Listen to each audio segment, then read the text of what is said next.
রণে বনে জঙ্গলে যেখানে বিপদে পড়িবে আমাকে স্মরণ করিবে, আমি তোমাদের রক্ষা করিব। বাবা লোকনাথ ব্রহ্মচারী এই চিরসত্য বাণী বা মন্ত্রটি আমরা প্রায় সকলেই জানি। আর আজ হলো 19শে জ্যৈষ্ঠ, লোকনাথ বাবা তিরোধাম দিবস। আর আজকের দিনে আমি চলে এসেছি লোকনাথ বাবার যে জন্মভূমি চাকদাতে। তো এখানে তোমরা দেখতে পাচ্ছ পিছনে কত মানুষের আজকে ভিড় হয়েছে। তো এই মন্দিরে যদি তোমরা আসতে চাও তো কিভাবে আসবে, এখানে পূজা দেওয়ার নিয়ম কি আছে, মন্দির কতক্ষণ খোলা থাকে, সবই ডিটেলস থাকছে আজকের এই ভিডিওয়ে। তো ভিডিওটি শেষ পর্যন্ত দেখতে থাকো আর সঙ্গে থাকো, জুড়ে থাকো হ্যাপি জার্নি উইথ অয়ন চ্যানেলে। এই পবিত্র ভূমি চাকদা ধামে আসার জন্য সবার প্রথমে চলে আসতে হবে গুমা স্টেশনে। এটি শিয়ালদা বনগাঁ লাইনের মধ্যে পড়ে।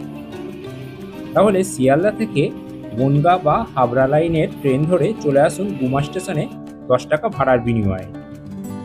স্টেশন থেকে বাইরে বেরিয়ে চাকদা ধামে যাওয়ার জন্য ধরতে হবে টোটো। টোটো ভাড়া পড়বে 35 টাকা মাথা পিছু। আর টোটো ছাড়াও এখানে ইঞ্জিন ট্রলিগুলো যাচ্ছে, এগুলোতে মাথা পিছু ভাড়া পড়ছে 30 টাকা করে। তবে লোক সংখ্যা যদি বেশি না থাকে, 1জন 2জন হয়ে থাকেন, তাহলে আপনাকে কিন্তু গাড়ি রিজার্ভ করে যেতে হবে। সেক্ষেত্রে ভাড়া পড়ে যাবে 150 থেকে 160 টাকা মতো। স্টেশন থেকে একদম এই মন্দির চত্বরে আসতে সময় লাগলো 30 মিনিট মতো। আর দেখতে পাচ্ছেন মন্দির চত্বরের ঠিক আগে থেকেই কত পূজা দেওয়ার সামগ্রীর যে দোকান সেগুলো এখানে বসেছে।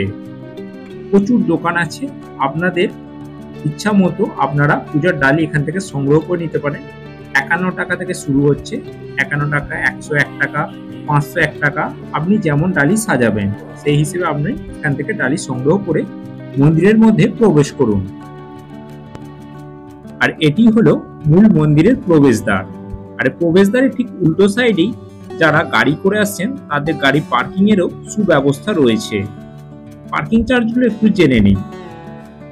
2 চাকার জন্য অর্থাৎ বাইকের জন্য 10 টাকা, 3 চাকার জন্য 30 টাকা, 4 চাকার জন্য 50 টাকা এবং যারা বাস বা ইত্যাদি করে আসবেন তাদের জন্য 100 টাকা পার্কিং চার্জ। মূল গেট দিয়ে ভিতরে প্রবেশ করে এই মন্দির কর্তৃপক্ষেরই কিছু কাউন্টার চোখে পড়বে। এখানে যেমন বিভিন্ন রকমের আপনারা বাড়ির জন্য জিনিস কিনে নিয়ে যেতে পারেন এই দোকানটি থেকে। এরপর কিছুটা এগিয়ে এখানে একটা কুপনের দোকান রয়েছে, যেখান থেকে আপনারা ভোগের কুপন কেটে নিতে পারবেন। ভোগের কুপন এখানে 2 রকমের পাওয়া যায়, একটা হচ্ছে রাজভোগ যেটা 75 টাকা করে, আর একটা খিচুড়ি ভোগ যেটা হচ্ছে 35 টাকা করে কুপন। এছাড়া মন্দিরের গেটের ঠিক আগেই জুতো রাখার জন্য এক কাউন্টার আছে, সেখানে 2 টাকা করে নিচ্ছে জুতো জমা রাখতে। এছাড়া যদি বাইকে কোনো হেলমেট নিয়ে আসেন, হেলমেটও এখানে 5 টাকা দিয়ে জমা রাখতে পারেন। আর আজ যেহেতু এক বিশেষ দিন, তাই দেখতে পাচ্ছেন দূর দূরান্ত থেকে কত বাবার ভক্তরা এখানে বাবার কাছে পুজো দিতে এসছেন।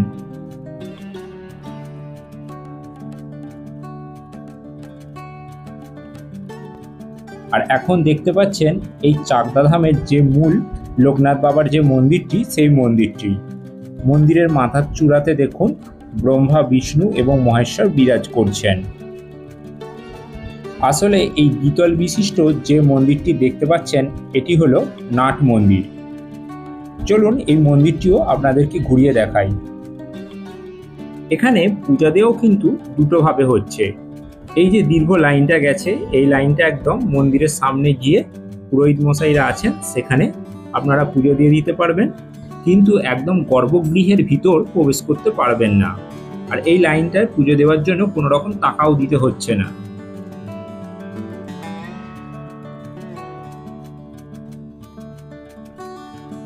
আর মন্দির চত্বরের ভেতরেই কয়েকটি কাউন্টার আছে, যেখান থেকে যদি আপনারা 100 টাকা করে স্পেশাল টিকিট কাটেন, অর্থাৎ ভিআইপি টিকিট কাটেন, তাহলে একদম মূল মন্দিরের যে গর্ভগৃহ সেখানে নিয়ে গিয়ে আপনাদের পুরোহিত মশাইরা পুজো দিয়ে দেবেন। চলুন এবার মন্দির চত্বরের ভেতরে গিয়ে একটু দর্শন করে নিই। খুব সুন্দর লাগছে বাইরে থেকে তো মন্দিরটা দেখতে। আর মন্দিরের ভেতর চত্বরটিও দেখো খুব সুন্দর, একবারে ঝাঁ চকচকে। আর এখানে ভক্তদের বসার জন্য কত সুন্দরভাবে ব্যবস্থা করা রয়েছে। এই যে মন্দিরের ভেতরে এই যে লাইনটি দেখছেন, এই লাইনটি হচ্ছে 100 টাকা কুপন কেটে স্পেশাল লাইন, একবারে মন্দিরের গর্ভগৃহের ভিতর প্রবেশ করতে দিচ্ছে।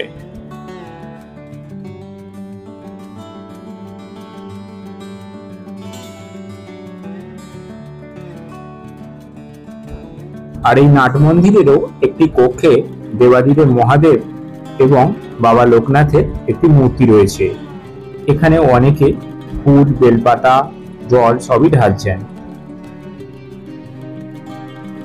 এই নাট মন্দিরের নিচের তলটি তো ঘোরা হলো, এবার চলুন উপরের তলে গিয়ে দেখে নেওয়া যাক ওখানে কি আছে।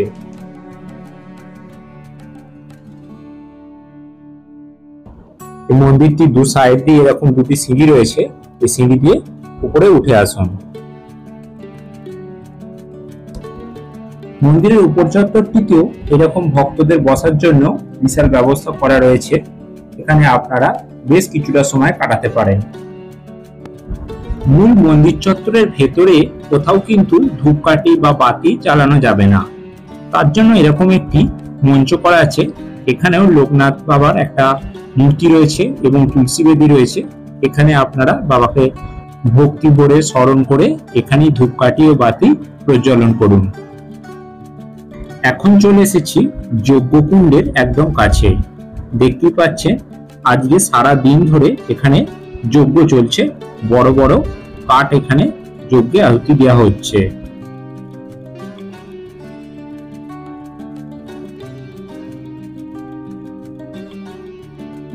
আর এই যজ্ঞকুণ্ডের ঠিক সামনেই দেখুন যে মন্দিরটি, এটি হলো বাবার যে মূল গর্ভগৃহের যে মন্দির, সেই মন্দিরটি।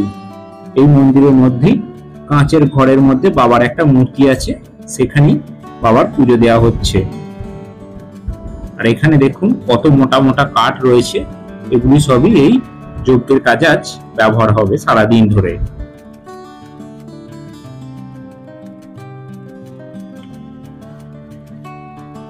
এখন একদম মূল মন্দিরে যেখানে পুজো দেওয়া হচ্ছে সেই স্থানে চলে এসেছি। এখানে দেখতে পাচ্ছেন ওই যে দীর্ঘ লম্বা লাইনটা পুজোর পড়েছিল, এখানেই এসে শেষ হচ্ছে। এর ওপারে পুরোহিত মশাইরা বসে আছেন, এই বাইরে থেকেই পুরোহিত মশাইদের এই পূজার ডালি দিতে হচ্ছে এবং পুরোহিত মশাইরা পূজা করে প্রসাদ সামগ্রী কিছু দিয়ে দিচ্ছেন।